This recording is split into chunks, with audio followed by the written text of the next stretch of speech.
की प्रधान आचार्य महोदया श्रीमती अंजना सोलंकी मैम, वरिष्ठ शिक्षिका महोदया श्रीमती नुसरत मैम एवं आज के इस पावन अवसर के उपलक्ष्य पर पधारे हुए हमारे सभी मुख्य अतिथिगण तथा हमारे सभी माताओं का मैं हार्दिक स्वागत अभिनंदन वंदन करती हूँ। मैं खुशी आनंद सिंह कक्षा 11 साइंस से आज के इस पावन अवसर माँ बेटी मेला पर अपने शब्दों को व्यक्त करने हेतु आप सभी के समक्ष उपस्थित हूँ। मैं माँ बेटी के अनमोल रिश्ते को अपने कुछ शब्दों और पंक्तियों के माध्यम से आप सबके समक्ष व्यक्त करना चाहती हूँ। माँ को देखकर बेटी के दिल में एक बात आई, माँ को देखकर बेटी के दिल में एक बात आई कि भगवान नहीं हो सकते हर जगह, इसलिए तो उन्होंने माँ बनाई। माँ और बच्चे का रिश्ता दुनिया का सबसे पवित्र रिश्ता होता है। एक औरत माँ बनती है तब वो संपूर्ण हो जाती है। जिस दिन एक नन्ही परी उसकी कोख से जन्म लेती है तो एक औरत खुद पर गर्व महसूस करती है, क्योंकि एक बेटी के रूप में उसने फिर से खुद जन्म लिया। एक बेटी के रूप में वह अपना बचपन फिर से जीती है। माँ और बेटी का रिश्ता दुनिया का सबसे अनमोल रिश्ता है। जब नन्ही परी चलना शुरू करती है तो उसकी माँ उसकी मासूम सी हंसी, उसके खेलने के तरीकों में अपना बचपन ढूंढती है। माँ के लिए बेटियाँ स्वर्ग से आई है, माँ के लिए बेटियाँ स्वर्ग से आई है। सच तो यह है कि वो माँ की परछाई है। माँ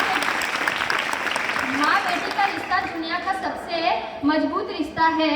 माँ अपनी बेटी के बिना कहे ही उसकी हर बात समझ जाती है, उसकी हर प्रॉब्लम समझ जाती है। इस प्यारे से रिश्ते में कितने ही मधुर एहसास छिपे होते हैं। माँ और बेटी अच्छी दोस्त भी होती है। दोनों हर छोटी से छोटी बात एक दूसरे से शेयर करती है।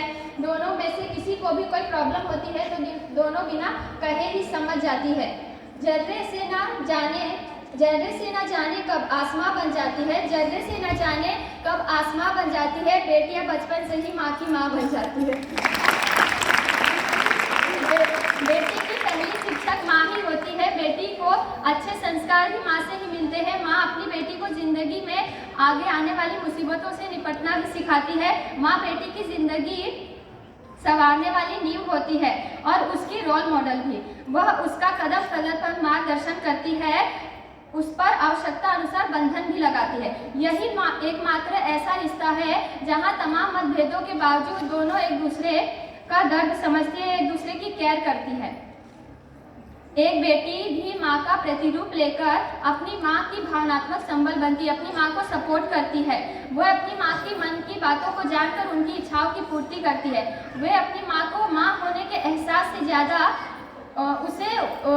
उसे खुद की पहचान कराती है। सही अर्थों में माँ बेटी एक दूसरे की परछाई, एक दूसरे का प्रतिरूप या कहे तो एक दूसरे का प्रतिबिंब होती है। अब मैं कुछ पंक्तियों के माध्यम से अपनी वाणी को विराम देना चाहूँगी।